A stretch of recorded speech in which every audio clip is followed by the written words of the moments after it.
चमोली में गोपेश्वर धाम की पड़ताल कह रही थी कि यहाँ पर एक त्रिशूल में अजूबा होता है।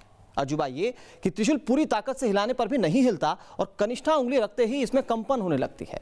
लेकिन हमारे सामने सवाल था कि इस तीर्थ की कथा क्या कहती है। क्या वाकई ये देवों के देव महादेव का स्थापित किया त्रिशूल है? त्रिशूल में आज भी अजूबा दिखता है। क्या वाकई ये शिव शंकर की तपोभूमि में रखा त्रिशूल है जिस पर जोर जबरदस्ती नहीं चलती? आखिर ये त्रिशूल जोर लगाने पर भी टस से मस क्यों नहीं होता और कनिष्ठा उंगली के स्पर्श मात्र से ही त्रिशूल में लगे कुंडल कांप क्यों उठते हैं? इन सारे सवालों का जवाब एक आस्था से जुड़ती है जो कहती है कि वही धाम है जहां भोले शंकर ने क्रोध में अपनी तीसरी आंख खोली थी। तप भंग करने पर कामदेव को भस्म किया था और कामदेव को वरदान देकर एक ऐसे सदाबहार फूल का रूप दे दिया जो गोपेश्वर धाम में आज भी मौजूद है। इसे कल्प वृक्ष कहते हैं। जो स्थानीय लोग हैं, जो पुजारी हैं, वो कल्प वृक्ष कहते हैं कि ये जो पूरी पुष्प की बेल है ये साल भर पुष्पों से लदी हुई रहती है, साल भर ये हरी भरी रहती है।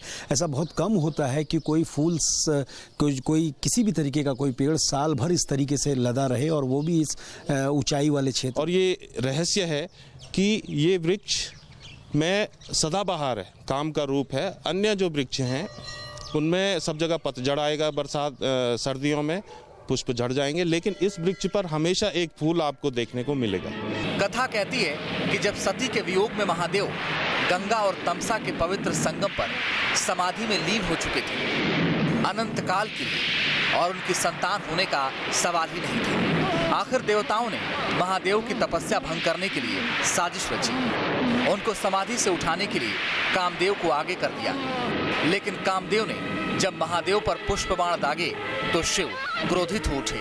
और ये त्रिशूल भी कहा जाता है कि भगवान शिव ने जब कामदेव को भस्म करने के लिए अपना त्रिशूल फेंका तो ये त्रिशूल यहीं पर गड़ गया। मान्यता ये भी कहती है कि शिव ने यहीं पर तीसरा नेत्र खोला था, कामदेव को भस्म कर दिया था, जिसके बाद कामदेव की व्याकुल पत्नी रति गोपेश्वर में ही मछली बनकर बस गई, पति के पुनर्जन्म की प्रतीक्षा करने लगी। और ये जो कुंड है ये कहा जाता है कि यहाँ आज भी रति साक्षात मौजूद है मछली के रूप में।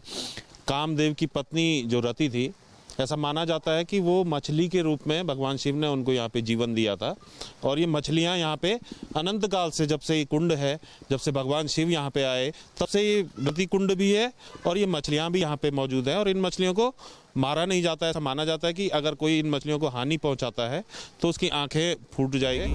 कथा कहती है कि इसके बाद कामदेव ने द्वापर युग में भगवान कृष्ण के पुत्र प्रद्युम्न के तौर पर जन्म लिया। रति से उनका फिर मिलन हुआ, लेकिन इससे पहले कि महादेव के पुत्र कार्तिकेय ने तारकासुर का वध किया। लेकिन कोई नहीं जानता कि रति कुंड की मछलियों को खाने वाला वाकई अंधा हो जाता है या फिर धाम के नियमों का पालन कराने के लिए ऐसी लक्ष्मण रेखा खींची गई है। कोई नहीं जानता कि जब पूरे पहाड़ की कुंजबेली के पत्ते झरने लगते हैं, पतझड़ आ जाता है, तो गोपेश्वर का इकलौता कुंजबेली पौधा लहलहाता क्यों रहता है, खिलते फूलों से गुलजार क्यों रहता है। और कोई ये भी नहीं जानता कि इस धाम में गड़ा ये त्रिशूल सिर्फ कनिष्ठा उंगली के स्पर्श से कंपन क्यों करता है। फिलहाल के लिए रहस्य के इस एडिशन में केवल इतना ही, लेकिन न्यूज़ स्टेट पर खबरें लगातार जारी हैं।